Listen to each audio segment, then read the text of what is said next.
आज हम पढ़ेंगे एक महत्वपूर्ण टॉपिक जिसमें से बार बार क्वेश्चन पूछे जाते हैं। वो विषय है हमारा भारत शासन अधिनियम 1919 मॉन्टेगू चेम्सफोर्ड सुधार अधिनियम। यह अधिनियम भारत शासन अधिनियम 1919 ब्रिटिश संसद के द्वारा पारित अधिनियम था, जिसका उद्देश्य था कि जो भारतीय शासन है उसमें भारतीयों की भागीदारी को बढ़ाना, यानी भारतीय उस शासन प्रणाली में बढ़ चढ़कर भाग लें। इस अधिनियम को भारत में जो पारित किया गया था उस समय भारत के सचिव थे एडविन मॉन्टेगू और जो वायसराय थे वो लॉर्ड चेम्सफोर्ड। तो यह अधिनियम उन्हीं के कार्यकाल में पारित किया गया था, लागू किया गया था। इसी अधिनियम के तहत क्या है कि भारत में राज्यों में क्या है कि द्वैध शासन की स्थापना की गई थी। उसमें क्या है कि राज्य के जो प्रशासनिक विषय थे उसको दो भागों में बांटा गया, आरक्षित और हस्तांतरित विषय। जो हमारे आरक्षित विषय है जो प्रांतीय गवर्नर या उसकी कार्यकारी परिषद के तहत रखे गए थे। जो आरक्षित विषय है हमारे न्याय प्रशासन है, भू राजस्व है, वित्त है, पुलिस, सिंचाई आदि जो विषय हमारे ये क्या है आरक्षित विषय रखे गए हैं। हस्तांतरित जो विषय है कार्यकारी परिषद, प्रांतीय विधायिका और जो उसके उत्तरदायी मंत्रियों को सौंप दिए गए हैं। जो हस्तांतरित विषय है वो उसमें आते हैं हमारे जैसे स्थानीय स्वशासन है, शिक्षा है, स्वास्थ्य है,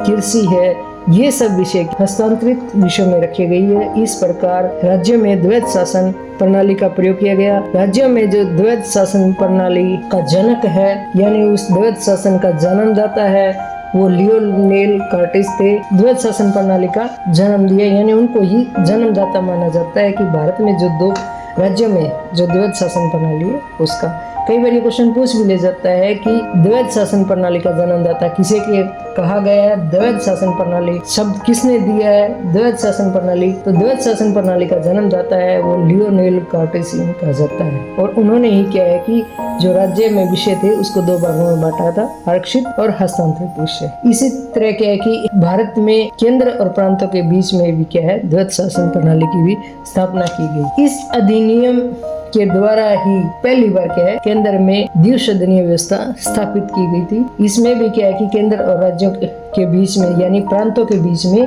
विषयों का बंटवारा किया गया था। तो इस प्रकार भारत में क्या है कि प्रांतों में द्वैध शासन प्रणाली की शुरुआत भी भारत शासन अधिनियम 1919 के तहत ही की गई है। इसी अधिनियम के द्वारा क्या है कि भारत में उत्तरदायी शासन की स्थापना की गई है। पहली बार उत्तरदायी शासन शब्द का प्रयोग ही भारत शासन अधिनियम 1919 के तहत प्रयोग किया गया है। इसी अधिनियम के द्वारा क्या है कि भारत में प्रत्यक्ष चुनाव प्रणाली को भी अपनाया गया है। प्रत्यक्ष चुनाव प्रणाली नहीं थी। जो आज हमारे जो MLA MP जो चुनाव प्रणाली है उस जो प्रत्यक्ष चुनाव प्रणाली के आधार पर है वो भी इसी अधिनियम के तहत पहली बार शुरू की गई थी, उसी को अपनाया गया है प्रत्यक्ष चुनाव प्रणाली को। प्रत्यक्ष चुनाव प्रणाली अपनाने के साथ साथ क्या है कि जब 1919 में सांप्रदायिकता के आधार पर निर्वाचन प्रणाली को अपनाया गया था जो मुसलमानों तक थी, उस समय सिर्फ एक ही अधिनियम बना था। इसका विस्तृत रूप है वो 1919 के अधिनियम में ही की व्यवस्था में इसको ज्यादा लागू किया गया। जैसे कि पहले सिर्फ ये किया था 1909 का जो अधिनियम था जो पृथक सांप्रदायिक चुनाव प्रणाली व्यवस्था का वो केवल मुसलमानों तक सीमित था और 1919 के अधिनियम में यह व्यवस्था क्या है कि विस्तृत कर दी गई। ये सिखों के लिए, यूरोपियों के लिए, ईसाइयों के लिए जो सांप्रदायिक निर्वाचन प्रणाली व्यवस्था को विस्तार कर दिया गया और सभी जगह इसको लागू कर दिया गया। सांप्रदायिक निर्वाचन प्रणाली है उसको बढ़ावा दिया गया। भारत में पहली बार क्या है कि जो हमारा प्रांतीय बजट और जो केंद्रीय बजट है उसको क्या है अलग कर दिया गया। भारत में जो भारत सचिव थे जो एडविन मॉन्टेगू थे तो यह अधिकार दिया गया था कि वो भारत में एक महालेखा परीक्षक की भी नियुक्ति कर सकते हैं। इस समय क्या है कि भारत में एक आयोग का गठन किया गया था। इस आयोग अधिनियम जो लागू किया गया उसको 10 वर्षों के बाद उसकी समीक्षा करना, उसकी रिपोर्ट प्रस्तुत करना किया था।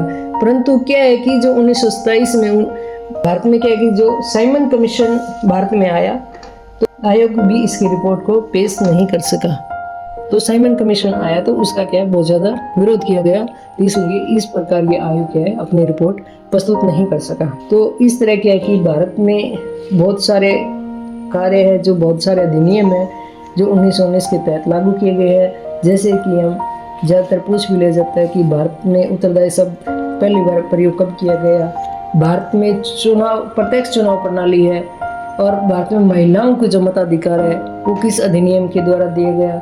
भारत में द्वैध जो शासन प्रणाली है उसका जन्मदाता कौन है, जैसे कि इसके जन्मदाता है लियोनेल कार्टिस है।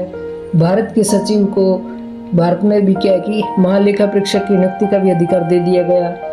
और सुभाष चंद्र बोस ने इसको क्या है, जो ये सुधार अधिनियम था, इसको नाम दिया था बेड़ियों का नया जाल। सुभाष चंद्र ने इनका इस चीज का विरोध किया, तो उन्होंने इसका विपक्ष में यही कहा कि भाई ये जो शासन अधिनियम है वो एक तरह बेड़ियों को एक नया रूप देकर उसका एक जाल बनाकर भारतीयों को पहना दिया गया। इसे काला कानून भी कहा गया। इसी अधिनियम को बिना वकील, बिना दलील, बिना अपील का भी कानून बताया गया है। तो इस प्रकार भारत में क्या है कि 1919 का अधिनियम पारित किया गया और उसको लागू किया गया, और इसमें से बहुत सारे अच्छे कार्य भी हुए, जैसे कि हमें पहली बार क्या उत्तरदायी शब्द मिला, प्रत्यक्ष चुनाव प्रणाली मिली, महिलाओं को मत देने का अधिकार भी मिला, द्वैध शासन प्रणाली का जन्म भी हुआ, भारत में एक लेखा परीक्षक की नियुक्ति हुई, और भारत में क्या कि जो प्रांतीय विषयों को भी 2 भागों में बांटा गया, आरक्षित है, हस्तांतरित विषय है।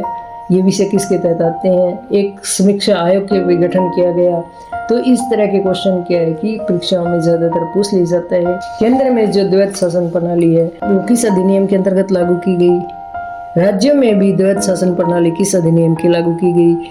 उसके तहत विषयों को कितने भागों में बांटा गया? आरक्षित विषय के तहत कौन से आते हैं और हस्तांतरित विषय किसके तहत आते हैं?